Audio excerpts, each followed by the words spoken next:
الآخرة حسنة وقنا عذاب النار وصلى الله على سيدنا محمد وعلى آله وصحبه وسلم والحمد لله رب العالمين.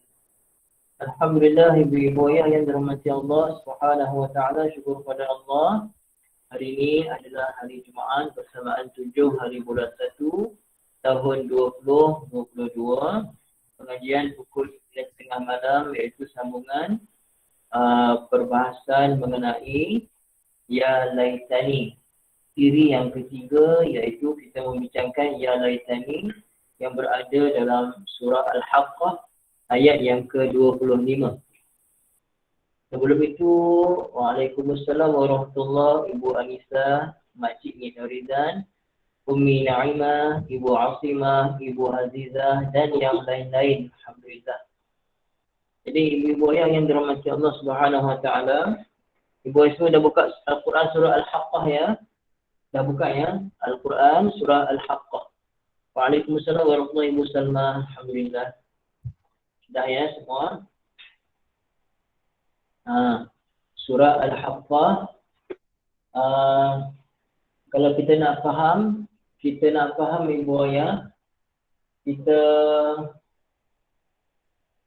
tengok dulu pada ayat 19. Kita nak bincang Ya Laitani pada ayat 25.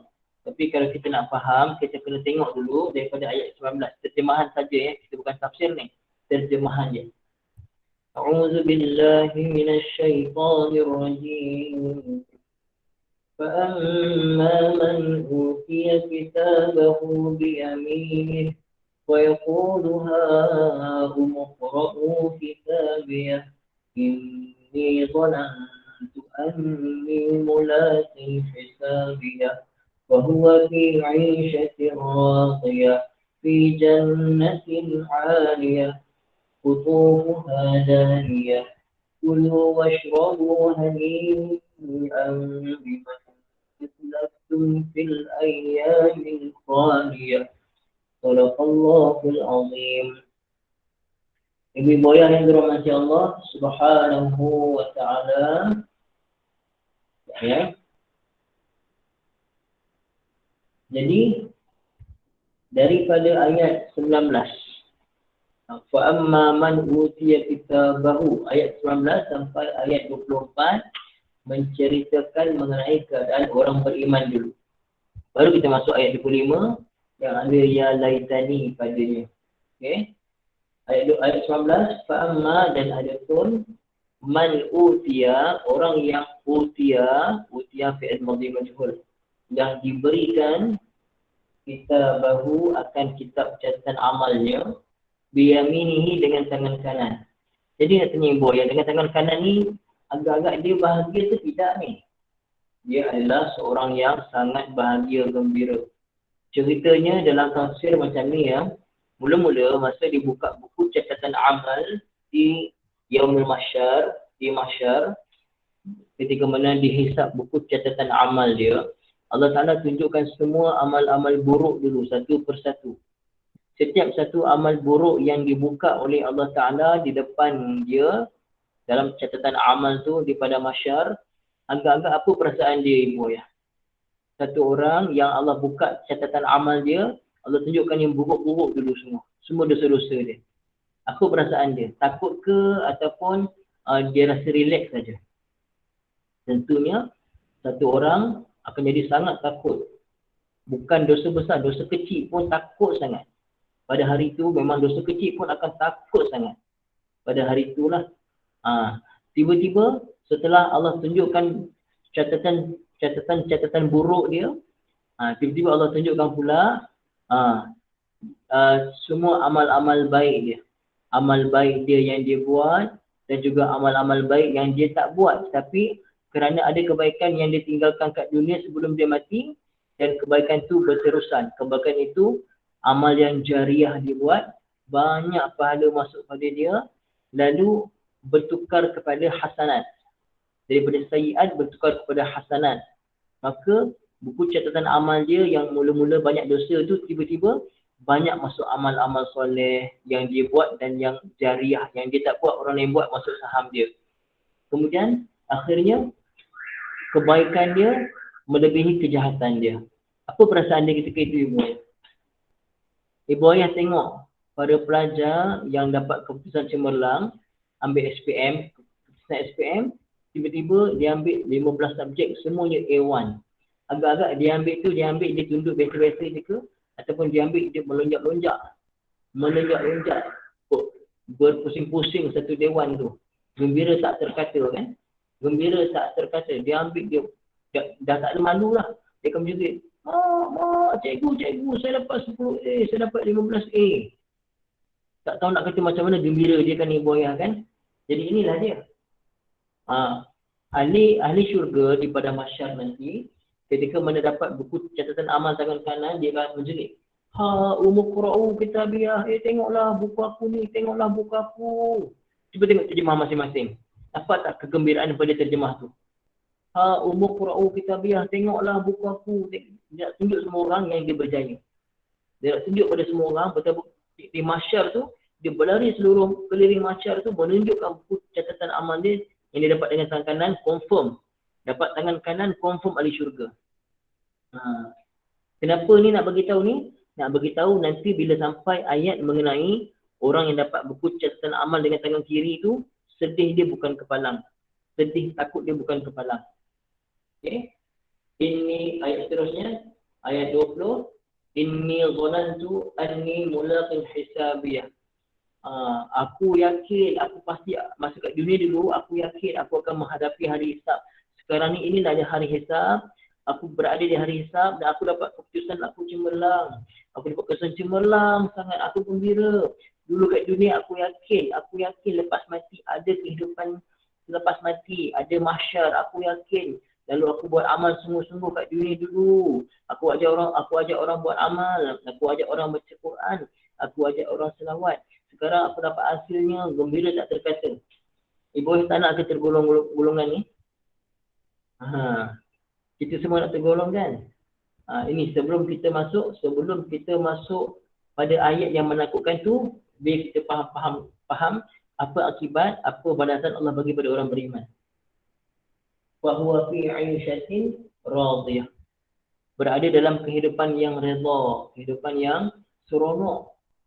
Fi jannatin 'aliyah, dalam syurga yang tinggi. Qutufuha daniyah, buah-buahannya senang dapat dicapai dengan tangan macam tu saja. Kulu washrabu, dekat syurga nanti kamu dah dapat tiket masuk syurga, kamu dah dapat buku catatan amal dengan tangan kanan. Kulu washrabu fi'il amar, makanlah kamu, minumlah kamu, hani'an bima aslaftum fil ayyamil khaliyah, dengan penuh seronok balasan apa yang dulu kamu telah buat masa kehidupan dekat dunia dulu. Masa kehidupan kat dunia dulu, mujahadah. Nak tanya ibu yang sekarang ni mujahadah tak? Hidup kita akhir zaman ni mujahadah ke tak? Mujahadah ke tak mujahadah ibu yang?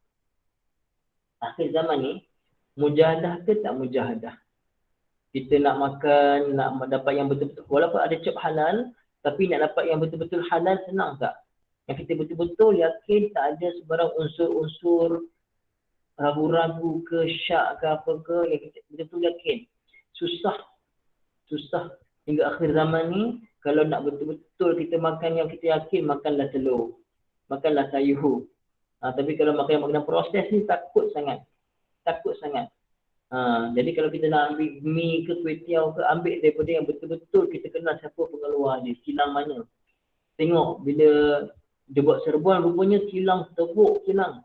Yang buat tu pijak-pijaknya dengan tangan tak bersihnya, dengan kotor, tikus, Masya Allah, tabarakallah. Itu boleh bagi sumber makanannya halal ke tidak. Jadi ibu ayah yang dirahmati Allah, akhir zaman ni susah kita nak jaga agama ni susah. Macam genggam berapi. Tapi ibu ayah kita ingat, saya ingat diri saya sendiri, kalau kita tahan insya-Allah, nanti lepas kita mati, hidup kita lepas kita mati, insya-Allah mudah-mudahan kita bahagia selama-lamanya. Allahu Akbar. Sekarang ni nak dapat sumber yang haram senang, bukan susah. Sumber haram, macam-macam lah. Sumber yang haram macam-macam ada, kan? Tapi kita pesan pada pada keluarga kita, pada anak cucu kita, pastikan sumber rezeki itu halal akhir zaman ni. Semua orang contohnya kalau perempuan, ibu-ibu kan, perempuan suka kecantikan. Kita pun bersungguh-sungguh berhias depan orang, make up sana, make up sini. Masya Allah, tabarakallah, nak orang pandang kecantikan kita. Tapi Allah suka tak? Saya nak tanya ibu ayah. Allah suka tak perempuan tunjuk kecantikan dia pada bukan mahram? Senang, ibu-ibu jawab jujur je. Allah suka ke tidak? Allah tak suka perempuan tunjuk kecantikan dia pada bukan mahram, tapi itu yang kita suka buat.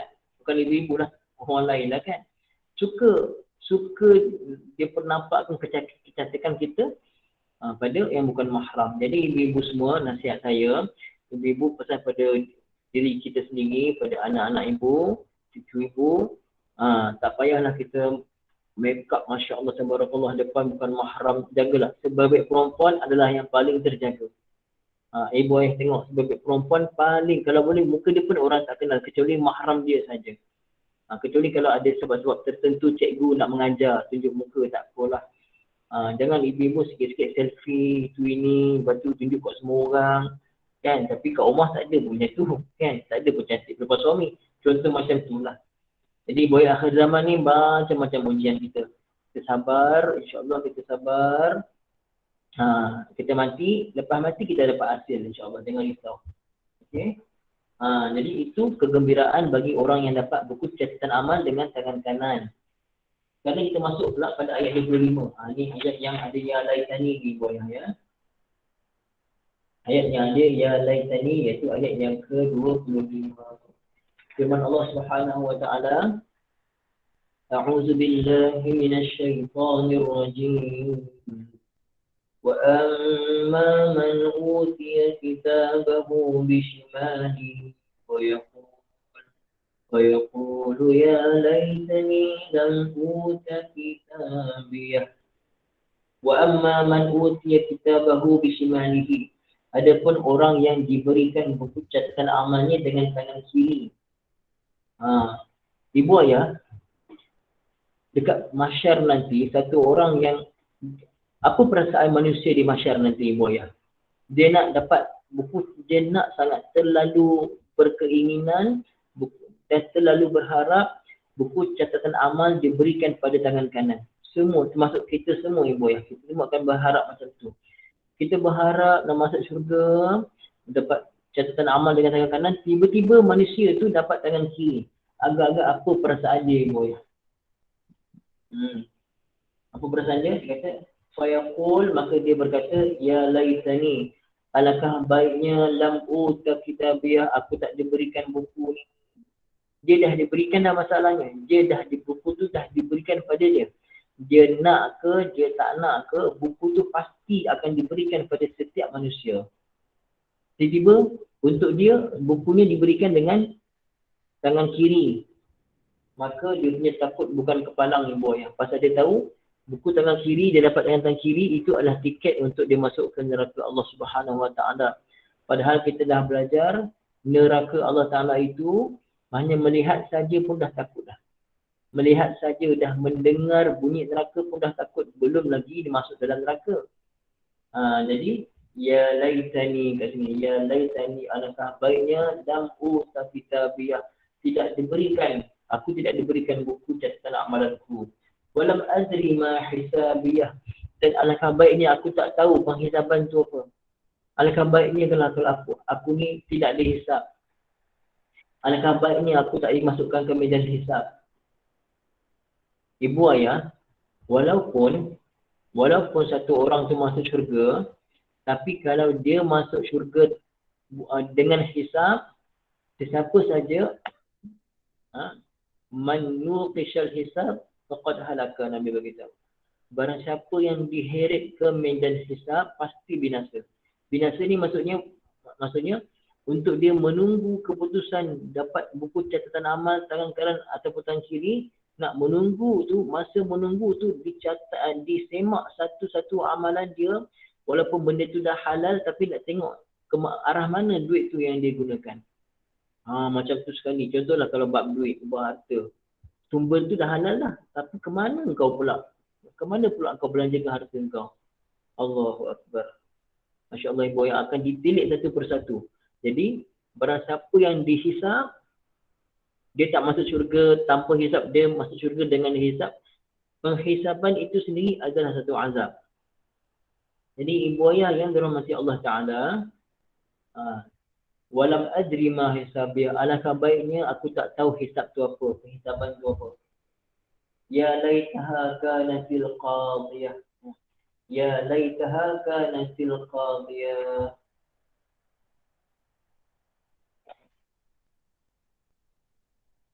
Okey. Ya laitaha kanatil qadiyah. Maksudnya, alangkah baiknya lah mati itu. Maksudnya alangkah kematian tu dah cukup, mati cukuplah, tak payah nak ada bangkit-bangkit ni. Jadi ibu ayah, kita percaya tak lepas mati ada kebangkitan? Kita semua percaya kan? Lepas mati ada alam yang sebenar yang akan kita hidup selama-lamanya. Lalu orang-orang yang tidak beriman dia kata, alangkah baiknya lah kalau masa aku mati dulu, dah mati-mati je lah, tak payahlah nak ada bangkit-bangkit hisab ni. Dia faham tak ibu ayah? Apa penyesalan dia? Pertama sekali penyesalan dia menyesal. Menyesal kenapalah alangkah baiknya aku ni tak dapat buku catatan amal. Apa lagi penyesalan dia? Dia kata alangkah baiknya lah aku ni tak kena hisap. Apa lagi penyesalan dia? Alangkah baiknya lah kalau aku mati dulu, mati macam tu je. Dan mati-matilah, tak payahlah bangkit lagi. Tapi boyah dia, manusia akan dibangkitkan tak? Kita pasti akan dibangkitkan dan kita pasti akan dihisap. Jadi ibu ayah yang dirahmati Allah, macam selalulah saya tanya ibu ayah, syukur tak kita ni, kita tahu benda ni? Syukur tak kita tahu yang kita akan dihisap nanti? Berapa bilion manusia yang tak tahu ni ibu ayah? Berapa ramai manusia yang tak tahu, yang kafir, yang tak tahu, yang dia ingat hidup kat dunia ni sekali je, lepas tu mati macam tu je. Akan dibangkitkan pada kehidupan lain, pada masa yang lain dekat dunia ni. Ada yang fikir macam tu. Wal-ayazubillah, syukur sangat. Itu antara orang Islam yang 1 bilion orang Islam ni, ibu ayah 1/6 penduduk dunia adalah orang Islam. 1 bilion umat Islam ni berperamai pula yang tak tahu, ataupun yang tak yakin, ataupun yang langsung tak buat persediaan untuk hidup selepas mati. Jadi ibu ayah, sekarang ni kita kena, orang beriman kena sentiasa bersedia untuk mati. Saya dan ibu ayah tak boleh takut mati. Penyakit akhir zaman adalah takut mati, cinta dunia dan takut mati. Hubbud dunia wa karahiyatil maut. Cinta dunia dan takut mati. Apa ni, bila sebut mati, negatif. Mati ni benda negatif pada dia. Astagfirullahalazim. Mati ni bukan benda negatif. Mati ini adalah pertemuan kita dengan Allah Ta'ala nanti. Semua kita akan mati. Siapa pun dia, asalkan dia makhluk, dia pasti akan mati. Cuma kita nak masa mati tu Allah redha je ibu ayah. Jadi sekarang ni kita kena buat persediaan ke, ataupun kita kena anggap tak apa, mati lama lagi. Ibu ayah tak boleh dah, ibu ayah ya. Saya dah masuk 40 dah tahun ni, saya dah masuk 40. Saya lahir tahun 82. Saya dah masuk umur saya dah 40 tahun dah tahun ni. Dah tak boleh buat main-main dah. Umur 40 tahun dah tak boleh buat main-main dah. Apatah lagi ibu-ibu umur 50, 60, 70, lagi tak boleh buat main-main. Lagi tak boleh buat main-main. Sekarang ni ibu ayah tak ada masa dah. Tak ada masa untuk kita anggap kita ni hidup lama lagi. Tak ada masa. Sekarang ni ibu ayah kita kena bertaubat sebanyak-banyak, taubat sungguh-sungguh, dan kita kena baca Quran banyak-banyak, selawat banyak-banyak. Ibu ayah kita ni pandang remeh kan pada orang Afrika kan. Kita nampak mereka ni tak maju kan. Tapi ibu ayah agak-agak di masyarakat nanti orang Afrika yang tak ada teknologi tu, yang tak pandai teknologi tu, yang hidupnya hari-hari baca Quran aja. Hari-hari hidupnya sembahyang, jaga sembahyang. Yang perempuannya memasak, pergi pasar. Itu je lah kehidupan dia orang. Agak-agak hisap mereka macam mana ibu ayah? Yang tak ada handphone macam kita, yang baca Quran pun guna batu, guna kertas lagi, guna pelepah-pelepah lagi, guna daun-daun kayu. Masih ada lagi sekarang ni. Hafal Quran pun guna papan putih, guna papan hitam aja. Agak-agak penghisapan mereka berat tak macam kita. Kita ni ya Allah ibu ayah. Allah tak tahu nak kata lah. Ya. Dan kita rasa semuanya harta kita. Tengok sekali Allah sapu masa hujan, masa banjir, tengok Allah sapu ibu ayah. Allah sapu masa banjir tu, berapa ramai, bukan satu keluarga, beratus-ratus keluarga, beribu keluarga seluruh Malaysia yang tak ada apa-apa tinggal, betul tak? Selai sepinggang. Betul tak ibu ayah? Yang rumah sampai bumbung tu, apa pun tak ada tinggal kat dalam. Tak ada apa dah. Mereka jangka tak ibu ayah? Mereka jangka tak akan jadi macam tu dalam hidup? Jangka tak akan jadi macam tu dalam hidup? Ya Allah, subhanallah. Allah uji. Kalau kita lah Allah uji macam tu, macam mana keadaan? Langsung tak ada apa-apa. Semua kenangan-kenangan, buku-buku, album-album ke apa ke, kenangan-kenangan silam, semua dah tak ada. Pakaian-pakaian, barang-barang antik yang disimpan. Apa saja benda berharga. Sekali mata Allah Ta'ala ambil. Termenung semua. Tapi kalau orang beriman, ya Allah, ini semua kau punya. Ya Allah, kau ambil. Ya Allah, kau ambil. Ya Allah, aku redha. Tapi kalau iman kita tak betul, kita akan marah-marah. Marah Allah, marah pada takdir dan sebagainya. Saya cakap memang senang ibu ayah kan. Cakap memang senang. Tapi memang berat ujian Allah Ta'ala bagi. Mudah-mudahan orang yang, kalau ada yang antara ibu-ibu, keluarga-keluarga yang diuji, mudah-mudahan itu sebab Allah ampunkan semua dosa. Allah angkat darjat. Allah bagi musibah kat dunia supaya akhirat nanti tidak ada lagi. Mungkin itu sebab, mungkin dengan sebab Allah bagi banjir tu, Allah hapuskan semua dosa-dosa mereka dan mereka kembali pada Allah dalam keadaan dosa-dosa tu dah dihapuskan kat dunia lagi. Kifarah. Allah Ta'ala dah hapuskan dosa-dosa kat dunia lagi. Ibu ayah yang dirahmati Allah Subhanahu Wa Ta'ala, memang bila kita kenang balik, tengok macam mana termenung seorang-seorang, kita pun boleh sedih, kita boleh menangis tengok. Kita tak mampu diuji macam tu ibu ayah. Kan? Ibu ayah yang dirahmati Allah Ta'ala, jadi apa yang mereka buat ni? Ma'aghna anni maliyah. Tak guna harta selama ni. Halaka anni sultaniyah. Kekuasaan telah merosakkan aku. Kan? Halaka anni sultaniyah. Tidak ada kekuatan lagi. Kalau kat dunia ni dia ada kekuatan, dia ada macam-macam, dia ada macam-macam lah kekuatan dan sebagainya. Dia ada kekuasaan. Mana bagi kekuasaan ibu ayah? Dia Fir'aun. Dia raja paling zalim. Dia presiden negara besar. Contoh. Pada hari itu, Allah Ta'ala akan tempelak semua. Limanil mulkul yaum. Allah sana. Pada hari ini, kerajaan milik siapa? Semua tak berani nak pandang. Allah jawab. Billahil wahidil qahhar. Kerajaan pada hari ini, pada hari kiamat adalah hanya milik Allah yang Maha Esa lagi Maha Perkasa. Tak ada seorang berani pandang Allah Subhanahu Wa Ta'ala ibu ayah. Betapa murkanya Allah Ta'ala pada hari itu. Pada hari hisab tu lah. Jadi ibu ayah bayangkan, pada hari yang sangat-sangat getir sepanjang hidup manusia, sejarah hidup manusia, tiba-tiba dapat buku catatan tangan kanan. Umur Qura'u kitabiyah. Tengok semua aku punya buku ni. Tengok gembira bukan kepala.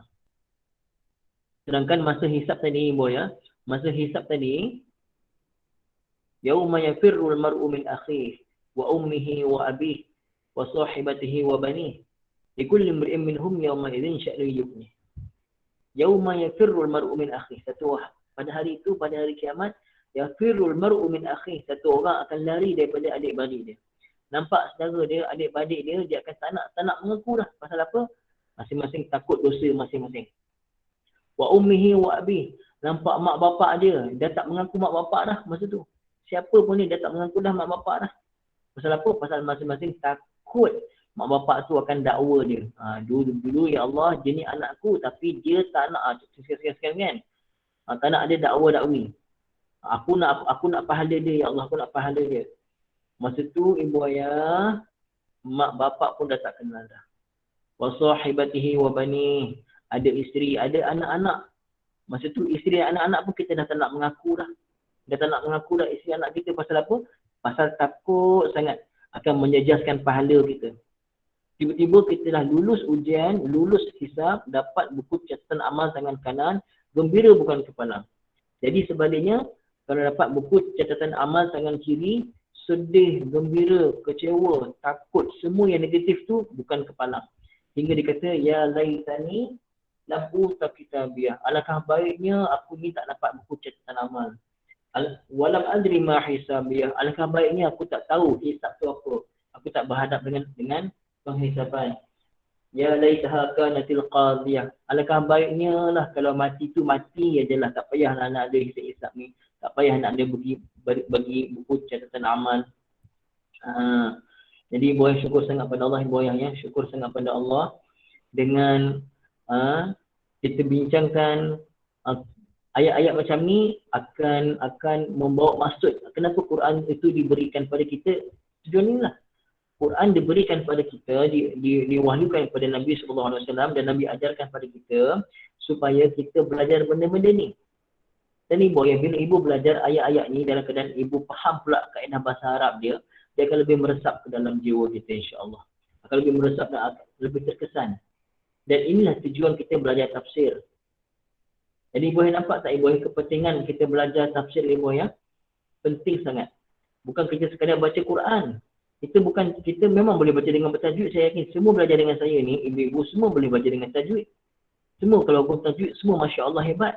Boleh sebut hukum tajwid. Satu persatu kalimah tu boleh sebut hukum tajwid. Bahkan boleh mengajar lagi Quran, insya-Allah. Tapi bukan itu yang kita nak saja. Kita nak faham Quran. Untuk faham Quran kita kena belajar tafsir macam ni, ibu ya. Jadi bila kita belajar tafsir macam ni, rasa tak kebesaran Allah Taala dan rasa tak mukjizat Al-Quran tu. Rasa tak Al-Quran ini betul-betul Allah Taala nak bagi, Allah Taala nak bagi tahu kita, sedarkan kita, wahai hamba aku, Quran ini aku bagi pada kamu supaya kamu buat persediaan lepas kamu mati ni ada hidup sebenar. Lepas kamu mati ada hidup sebenar. Jadi saya ni buaya, saya Allah pinjamkan pada saya kefahaman. Allah pinjamkan pada saya ni kefahaman bahasa Arab untuk tanggungjawab amanah saya ni. Ni amanah saya ni. Amanah saya untuk sampaikan pada ibu ayah. Kalau tak saya berdosa. Saya rasa berdosa sangat. Saya rasa berdosa kalau Allah dah bagi faham bahasa Arab, boleh faham Quran, tiba-tiba saya abaikan ibu ayah. Jadi ibu ayah, cemas kan ibu kan? Umi cemas sangat kan? Jadi ibu ayah, apa tugas ibu ayah pula? Tugas ibu ayah adalah sampaikan pada anak beranak, pada keluarga masing-masing. Boleh insya-Allah ibu ayah. Tolong sampaikan pada anak-anak ibu ayah, suami, isteri, menantu, sampai kepada mereka. Mereka juga akan berhadapan dengan perkara ni. Kalau kita tak sampaikan, takut ayat ini akan keluar daripada lidah mereka. Wal ayazubillah. Takut ya laitani yang kita elak ni keluar daripada lidah mereka. Pasal apa setakat ni ya laitani yang kita baca ni semua ni menyesal ni. Betul tak ibu ya? Sampai setakat siri 3 ni, semua ya laitani, semuanya menyesal yang tak sudah ni. Jadi kita tak nak menyesal tak sudah tu, kita yang sebut wal ayazubillah. Kita selamat daripada nak sebut ya laitani tu. Kita nak kita selamat ni. Bukan kita saja. Qu anfusakum wa ahlikum nara. Jaga diri kamu dan keluarga kamu daripada neraka. Wa quduhan nas wal hijarah. Bahan bakarnya adalah manusia yang kafir dan juga batu-batu. Jadi insya-Allah ibu ya setakat ini insya-Allah ya. Setakat ini saja untuk malam ni. Kita bincangkan ya laitani. Ibu yang walaupun kita bincang setengah jam saja, sebenarnya untuk tiap-tiap kali kuliah saya dengan ayat-ayat baru ni, saya punya risau nak buat persediaan, nak sungguh-sungguh nak bagi fahamkan, nak bagi mudahkan ayat untuk faham ni. Saya dekat surau pun lepas habis solat, saya terus buka cari bahan dalam handphone, dalam tafsir semua kan. Bukan handphone ni maksudnya saya buka Quran yang ada tafsir, tapi pakai handphone lah. Sampai saya tak bergaul sangat dengan orang semata-mata nak betul-betul nak bagi ibu ayah faham betul ayat ni. Lepas habis saya cari, baru saya berjumpa dengan pakcik-pakcik tu berbual ke apa. Biasanya lepas maghrib kan berbual kat luar surau tu kan. Saya tangguhkan dulu, saya cari bahan supaya ibu ayah dapat betul-betul. Ini amanah ni bukan benda main-main. Jadi ibu ayah alhamdulillah syukur sangat Allah mudahkan kefahaman kita, Allah mudahkan saya cakap. Mudah-mudahan bermanfaat pada kita semua insya-Allah. Jadi ibu ayah doakan saya Allah berikan kesihatan yang berterusan insya-Allah, dapat kita teruskan lagi dan lagi sampailah kita betul-betul dapat faham Al-Quran ini sebagaimana yang Allah Ta'ala kehendaki, insya-Allah. Ibu ayah ya, minta maaf segala kekurangan saya. Aqulu qawli hadza wa astaghfirullahal azim li wa lakum. Bismillahirrahmanirrahim. Alhamdulillahirabbil alamin wassalatu wassalamu ala sayyidina Muhammadin wa ala alihi wa sahbihi ajma'in. Rabbana zalamna anfusana wa illam taghfir lana wa tarhamna lanakunanna minal khasirin. Allahumma rabbana atina fid dunya hasanah wa fil akhirati hasanah wa qina adzabannar. Wa sallallahu ala sayyidina Muhammadin wa ala alihi wa sahbihi wa sallam. Alhamdulillahirabbil alamin. Ibu ayah, malam ni siapa yang belum baca lagi surah Al-Mulk, surah As-Sajdah, baca dulu ya sebelum tidur. Kerana Nabi takkan tidur sebelum baca kedua surah ni insya-Allah. Wassalamualaikum warahmatullahi taala wabarakatuh. Terima kasih banyak semua. Alhamdulillah. Salam Ustaz. Insya-Allah. Terima kasih Ustaz. Sama-sama Ibu. Alhamdulillah.